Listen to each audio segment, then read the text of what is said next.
తాకట్టులో ఉన్న బంగారం అమ్మాలనుకునే వారి ఇన్ఫర్మేషన్ ఇస్తే దాని వాల్యుయేషన్ బట్టి మీకు కమిషన్ కూడా ఇస్తుంది గోల్డ్ హబ్. హాయ్ హలో నమస్తే, వెల్కమ్ టు అవర్ ఛానల్ మనం టీవీ. నేను మీ శాన్వి. ఈ రోజు మనతో పాటు సీనియర్ పొలిటికల్ అనలిస్ట్ కట్టా కార్తిక్ గారు ఉన్నారు. ఆయనతో మాట్లాడి ప్రస్తుత రాజకీయాల గురించి తెలుసుకుందాం. హాయ్ సార్, నమస్తే. ఎలా ఉన్నారు సార్? బాగున్నాను సార్, ఇప్పుడు చూసుకుంటే ఏపీలో ఎలక్షన్స్ దగ్గర పడుతున్నాయి. మరి ఈ సిచ్యువేషన్లో ఏపీ రాజకీయాలు ఒక్కొక్క రోజు ఒక్కొక్కలా కనిపిస్తున్నాయి. కొన్ని సర్వేలు ఏమో వైసీపీ అధికారంలోకి వస్తుంది అంటున్నాయి, కొన్ని సర్వేలు ఏమో టీడీపీ జనసేన అధికారంలోకి వస్తాయి అంటున్నాయి. అసలు ఏపీ ప్రజల మూడ్ ఎలా ఉందంటారు? జగన్ గారిని దించి టీడీపీ జనసేన అధికారంలోకి వచ్చే అవకాశం ఉందా? అంటే ఎండాకాలం రాకముందు నుంచే ఏపీ రాజకీయాలు హీట్ ఎక్కేసాయి. ఎట్టి పరిస్థితుల్లో అధికారం సంపాదించుకోవాలని టీడీపీ జనసేన, ఉన్న అధికారం నిలుపుకోవాలని వైసీపీ తీవ్ర ప్రయత్నం చేస్తున్నాయి. సహజంగా చేస్తాయి కూడా. అవును. అయితే ఇక్కడ ఎవరు తక్కువ చేయడానికి ఇవ్వలేదు. ఎవరి వ్యూహాలు వాళ్ళకు ఉన్నాయి. ఒకటి టీడీపీ జనసేన అనుకునేది ఏంది, ఒకప్పుడు 2019లో విడిగా పోటీ చేసాం, 2014లో కలిసి పోటీ చేసాం. 2014లో కలిసి పోటీ చేసినప్పుడు అధికారం వచ్చింది, 2019లో విడివిడిగా పోటీ చేయడం వల్ల అధికారం పోయింది. ఇప్పుడు మళ్ళీ కలిసి పోటీ చేస్తున్న కూటమిగా కాబట్టి, అది రెండోది జగన్మోహన్ రెడ్డి మీద వ్యతిరేకత ఉంది కాబట్టి ఖచ్చితంగా అధికారం మాదే అనేటువంటిది చంద్రబాబు నాయుడు, పవన్ కళ్యాణ్ అనుకుంటున్నమాట. వైసీపీకి ఏమాత్రం ఛాన్స్ లేదు అని చెప్పేసి ఒక అతికి పోతే మాత్రం ఖచ్చితంగా దెబ్బ తగిలే అవకాశం లేకపోలేదు. ఎందుకంటే అతి రాజకీయాల్లో ఎంత నాశనం చేసిందో మీకు కొన్ని ఉదాహరణలు చెప్తా. వాస్తవానికి జగన్మోహన్ రెడ్డిని తక్కువ అంచనా వేయకూడదు. ఎందుకు వేయకూడదు అంటే, ఆయన పార్టీ 2014కి ముందు పెట్టాడు, అంటే ఎలక్షన్స్ ముందు పెట్టాడు. అవును. ఎలక్షన్స్ ముందు పెట్టి 2014లో అపోజిషన్ స్పేస్ని ఆక్రమించేశాడు 67 మంది ఎమ్మెల్యేలతోటి. మొట్టమొదట 2014 ఎన్నికలను పేస్ చేసినటువంటి జగన్మోహన్ రెడ్డి గారు 67 స్థానాలతో ప్రతిపక్ష హోదా దక్కించుకున్నారు. వాస్తవానికి ఆయన అధికారం వస్తుంది కదా అని ఆలోచించుకున్నారు. అధికారం ఖచ్చితంగా తెచ్చుకోవచ్చు అని అనుకున్నారు ఆ రోజు. ఎందుకంటే అంతకుముందు జగన్మోహన్ రెడ్డి కోసం కాంగ్రెస్లో విభేదించి బయటకు వచ్చి జగన్మోహన్ రెడ్డి కోసం రాజీనామా చేసినటువంటి వాళ్ళంతా బంపర్ మెజార్టీతో గెలిచారు. ఆ వేవ్ అలా ఉంది జగన్మోహన్ రెడ్డికి. కాంగ్రెస్ విభేదించి జగన్మోహన్ రెడ్డి, రాజశేఖర రెడ్డి గారి సింపతిని అలా క్యారీ చేయగలిగారు. ఆయన లెగసీని అట్లా పట్టుకొని వచ్చారు. ఆయన ఓదార్పు యాత్రకి ఆ రకమైనటువంటి స్పందన వచ్చింది. కానీ అధికారం నాదే అనేటువంటి అతి ఆయన ఆ రోజు ప్రతిపక్షంలో కూర్చోబెట్టింది. ఆ రోజు కొద్ది జాగ్రత్తగా వ్యూహాలు పన్ను ఉంటే, కొన్ని హామీలని, నవరత్నాలు లాంటి హామీలని ఆ రోజు ఆయన రక్షించుకొని ఉంటే, అధికారం ఇక ఫిక్స్ అని చెప్పేసి ఆయన కూర్చోకపోతే ఖచ్చితంగా ఆ రోజు అధికారానికి రాగలిగే పరిస్థితి జగన్మోహన్ రెడ్డి గారికి ఉంది. కానీ టీడీపీ, బీజేపీ, జనసేన అలయన్స్ ఒకటి, జగన్మోహన్ రెడ్డి గారికి ఉన్నటువంటి అతి ఒకటి ఆ రోజు అధికారానికి ఆయన దూరం చేసింది. అయినా తక్కువ అంచనానికి వేయటం వీల్లేదు జగన్మోహన్ రెడ్డి గారు. ఆ రోజు 67 స్థానాలతో ప్రతిపక్షంలో ఉన్నప్పుడు కూడా చంద్రబాబు నాయుడు గారు లాంటి దిట్టని తట్టుకొని, అలా అంత చిన్న విషయం కాదు. చంద్రబాబు నాయుడు గారు 40 years ఇండస్ట్రీ, అక్కడ 4 దశాబ్దాల రాజకీయాల వ్యూహకర్త ఆయన. అలాంటి వ్యక్తిని తట్టుకొని నిలబడి పార్టీ నిలబెట్టుకోవడం అంత చిన్న విషయం కాదు. చాలామంది నిలబెట్టుకోలేరు. పార్టీలో ఎంత స్టార్డమ్ ఉన్నా సరే వాళ్ళు పార్టీ నిలబెట్టుకోవడం అంత ఈజీ కాదు. ఇప్పుడు చిరంజీవి గారు ఉదాహరణ చూడండి. ప్రజారాజ్యం పార్టీ, ఆయనకి ఎంత స్టార్డమ్ ఉంది. ఒక ఎన్టీఆర్, ఏఎన్ఆర్ తర్వాత ఆ రకమైనటువంటి లెజెండరీ హీరో చిరంజీవి కదా తెలుగు సినిమాలో. కానీ రాజకీయాల్లో పార్టీని పెట్టుకొని నిలబెట్టుకోలేకపోయారు కదా. ఆయన ఒక స్థానంలో ఓడిపోయారు. సరే, ఓడిపోయారు, కానీ ఒక స్థానంలో గెలిచారు, కానీ పార్టీ నిలబెట్టుకోలేకపోయారు కదా. ఇప్పుడు పవన్ కళ్యాణ్ గారిని చూస్తున్నాం కదా, పార్టీ నిలబెట్టుకోవడానికి ఎన్ని కష్టాలు పడుతున్నారు. కాబట్టి పార్టీ నిలబెట్టుకోవడం అంత చిన్న విషయం కాదు. మరి దేశవ్యాప్తంగా చాలామందిని చూడండి, కమల్ హాసన్ చూడండి, రజనీకాంత్ని చూడండి, వాళ్ళకి ఎంతో స్టార్డమ్ ఉంటుంది, ఇమేజ్ ఉంటుంది, అభిమానులు ఉంటారు, కానీ పార్టీ నిలబెట్టుకోలేరు. రాజకీయాలు అనేటువంటి అంత ఈజీ కాదు. కానీ జగన్మోహన్ రెడ్డి గారు రాజకీయాల్లో నిలబడి పార్టీ నిలబెట్టుకొని ఆ రోజు 67 స్థానాలతో నిలబడ్డప్పుడు కూడా చాలామంది ఎమ్మెల్యేలు జగన్మోహన్ రెడ్డి గారిని నివేదించేసి ఆ రోజు టీడీపీ పార్టీలో పోయినప్పటికీ కూడా ఆ రోజు జగన్మోహన్ రెడ్డి గారు చాలా కాలం పాటు అయితే జైల్లో ఉన్నారు, లేదా జనంలో ఉన్నారు.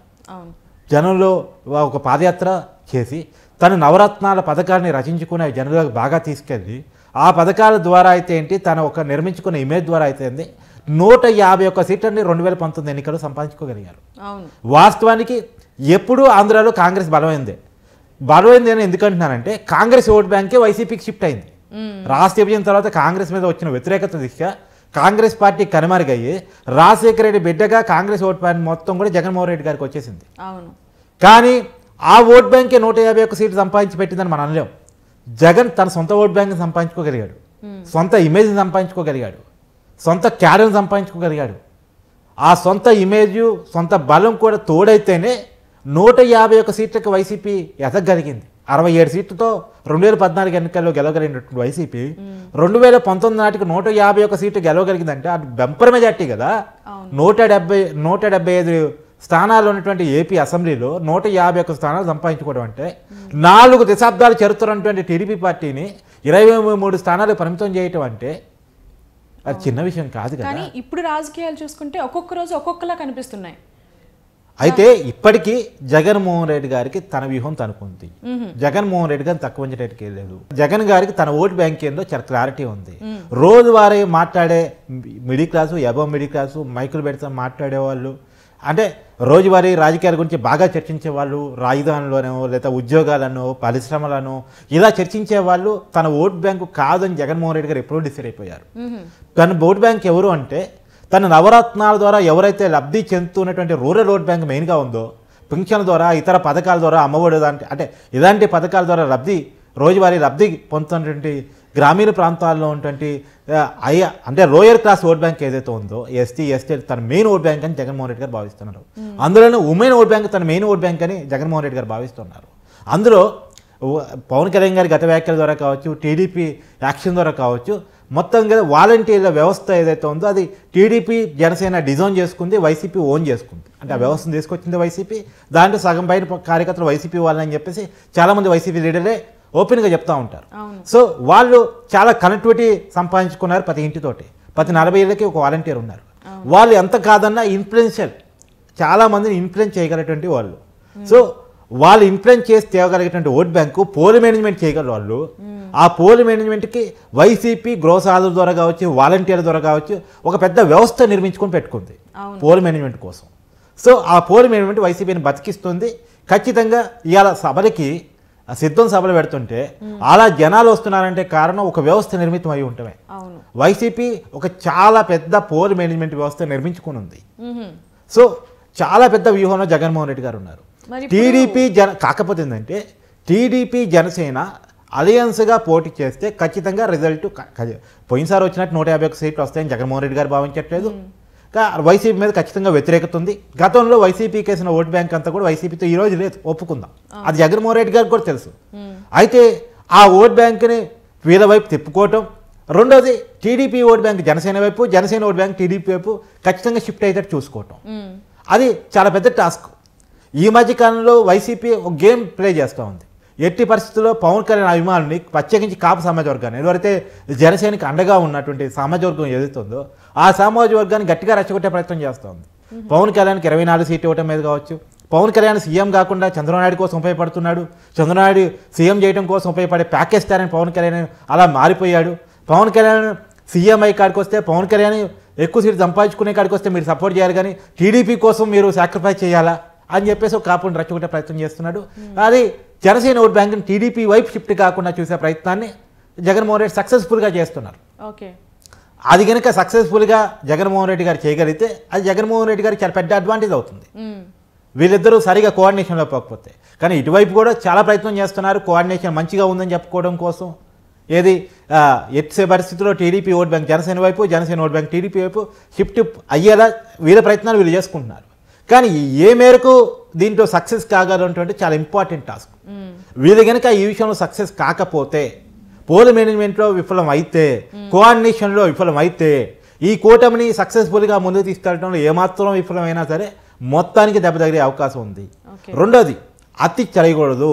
రెండోది నేను ఇందాక అతి అనే మాట ఆడాము కదా, 2019లో కూడా చంద్రబాబు గారు అతిగా ఫీల్ అయ్యారు. ఆ రోజు బీజేపీ మీద గట్టిగా చేసిన విమర్శలు కావచ్చు, బీజేపీ ఆ రోజు చంద్రబాబు గారు భావించిందంటే ఎట్టి పరిస్థితుల్లో నేను ఒంటరిగా ఈజీగా గెలుపడుతున్నాను, నాకు తిరుగులేదు.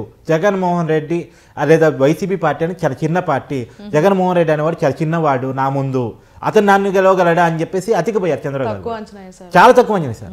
ఆ తక్కువ అంచనా వేయటం అనేటువంటిది 2019 ఎన్నికల్లో చంద్రబాబు గారు చాలా దెబ్బ తగిలింది. అంత 2014 ఎన్నికల్లో జగన్మోహన్ రెడ్డి గారికి అతి ఎంత దెబ్బ తగిలిందో 2019 ఎన్నికల్లో అదే అతి చంద్రబాబు గారికి దెబ్బ తగిలింది. జగన్మోహన్ రెడ్డి గారు చాలా జాగ్రత్త పడ్డారు, చంద్రబాబు నాయుడు గారు కొద్దిగా లైట్ తీసుకున్నారు. అది పోల్ మేనేజ్మెంట్లో 2019 దెబ్బ తగిలింది. సో ఇప్పుడు ఎవరికి వాళ్ళు చాలా జాగ్రత్తగా ఉన్నారు. గత గుణపాఠాల రీత్యా ఎవరు ప్రయత్నాల్లో వాళ్ళు ఉన్నారు.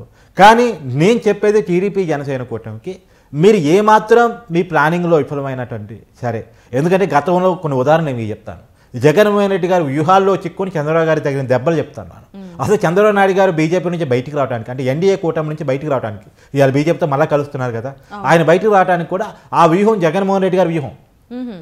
తాను బీజేపీకి దగ్గర కావడానికి, చంద్రబాబు నాయుడు గారిని బీజేపీ నుంచి దూరం చేయడానికి జగన్మోహన్ రెడ్డి గారు ప్రత్యేక హోదాను, ఆ రోజు రాష్ట్ర విభజన హక్కులను ఒక పెద్ద ఎజెండా ఎంచుకొని పెద్ద పోరాటం చేసి అది ప్రజల్లోకి వెళ్ళేలా చేసి అదేదో ప్రజల్లోకి బాగైపోతుందని చెప్పేసి భ్రమలో చంద్రబాబు నాయుడు గారు క్రియేట్ చేసి చంద్రబాబు నాయుడు గారు ఆ బీజేపీ కూటమి నుంచి, అంటే ఎన్డీఏ కూటమి నుంచి బయటకు వచ్చేసి బీజేపీని తిట్టే వర్గంగా జగన్మోహన్ రెడ్డి గారు చేసిన ప్లాన్లో చంద్రబాబు గారు ఇరుక్కున్నారు. ఆ రోజు ఆ ప్లాన్ ప్రకారమే చంద్రబాబు నాయుడు గారు ఆ రోజు ఎన్డీఏ నుంచి బయటకు వచ్చేసారు. ఇవాళ అదే ఎన్డీఏతో మళ్ళీ చంద్రబాబు గారు పోవాలి, మళ్ళీ బీజేపీని జగన్మోహన్ రెడ్డి దూరం చేసి తనతో పెట్టుకోవాలని చెప్పి చంద్రబాబు గారు ఇప్పుడు ప్రయత్నం చేస్తున్నారు. అందుకని నేను చెప్తున్నా, జగన్మోహన్ రెడ్డి గారి ప్లాన్లు చాలా దూరదృష్టితో ఉంటే కఠినంగా ఉంటాయి, అంత ఈజీగా అది పసిగట్టడం అనేది ఉంటుంది. ఈ రోజుకి జగన్మోహన్ రెడ్డి గారి వ్యూహం ఆయనకు ఉంది, దాన్ని జాగ్రత్తగా గమనించి జాగ్రత్తగా ప్లాన్ చేసుకోకపోతే, ఇప్పటికీ నేను చెప్తున్నాను కదా, ఆయన పోల్ మేనేజ్మెంట్ క్లియర్గా ఉంది వైసీపీకి, తన ఓట్ బ్యాంక్ ఏందో తనకి క్లారిటీ ఉంది జగన్మోహన్ రెడ్డి గారికి. రెండోది ఆ ఓట్ బ్యాంక్ తీసుకొచ్చే వాళ్ళు ఎవరో కూడా క్లారిటీ ఉంది. ఇవాళ చాలామంది అంటున్నారు అభ్యర్థులని అటు నుంచి ఇటు చేర్పులు మార్పులు చాలా మైనస్ అవుతాయి, చాలా పెద్ద ఎత్తున తిరుగుబాటు వస్తుంది వైసీపీలో అనుకున్నారు. కానీ వీళ్ళు ఊహించినంత తిరుగుబాటు రాలేదు. తిరుగుబాటే వచ్చుంటే మన రాజ్యసభ ఎన్నికల్లో టీడీపీ పోటీ చేసి ఉండేది. పోటీ చేద్దాం అనుకున్న టీడీపీ రాజ్యసభ ఎన్నికల్లో ఎందుకు పోటీ చేయలేదంటే అనుకున్నంత వ్యతిరేకత, అంటే ఎమ్మెల్యేలు పెద్ద ఎత్తున ఒక 60-70 మంది ఎమ్మెల్యేలు 151 మందిలో బయటకు వచ్చేస్తారని చెప్పేసి టీడీపీ భావించింది. కనీసం 40 మంది వస్తారని చెప్పేసి. ఎందుకంటే గతంలో ఎమ్మెల్సీ ఎన్నికల్లో టీడీపీ గెలవగలిగింది కదా, 5 ఎమ్మెల్యేలు వైసీపీ వాళ్ళు టీడీపీకి ఓట్లేశారు కదా, అదే పరిస్థితి ఇప్పుడు వస్తుందని భావించింది. కానీ అంత రాలేదు, వాళ్ళు మేనేజ్మెంట్ చేసుకోగలిగాడు. ఆ మేనేజ్మెంట్ జగన్మోహన్ రెడ్డి దగ్గర ఉంది, చాలా మేనేజ్మెంట్, అది చేసుకోగలిగాడు. రెండోది ఆయన చేతిలో అధికారం కూడా ఉంటే అది ప్లస్ పాయింట్. కాబట్టి ఎట్టి పరిస్థితుల్లో జగన్మోహన్ రెడ్డి గారిని అధికారంతో దించాలి అంటే చంద్రబాబు నాయుడు గారు, పవన్ కళ్యాణ్ గారు చాలా క్లియర్ కట్ ప్లాన్తో, వ్యూహంతో, అది కూడా పకడ్బందీగా ముందుకెళ్లాల్సిన అవసరం ఉంది. జగన్మోహన్ రెడ్డి గారిని తక్కువ అంచనా వేయటానికి లేదు. స్టిల్ నేను చెప్తున్నాను కదా, ఏపీలో టైట్ పొజిషన్ ఉంది, స్టిల్ ఏపీలో టైట్ పొజిషనే ఉంది, ఎవరికి వన్ సైడ్ రిజల్ట్ లేదు. చాలామంది చెప్తున్నారు టీడీపీ జనసేన కూటమి గెలిచేసినట్టు అని చెప్పేసి. ఇలా చెప్పే వాళ్ళే సగం నాశనం చేసినట్టు. ఎవరైనా ఎవరైతే ఎక్కువ భజన చేస్తారో వాళ్ళే మనకి సర్వనాశనం చేసినట్లే. మరి చూడాలి ఎలాంటి టైట్ పొజిషన్లో ఏ పార్టీ అధికారంలోకి వస్తుంది, ఏ పార్టీ ఓడుతుంది అనేది. Thank you so much sir. Thank you.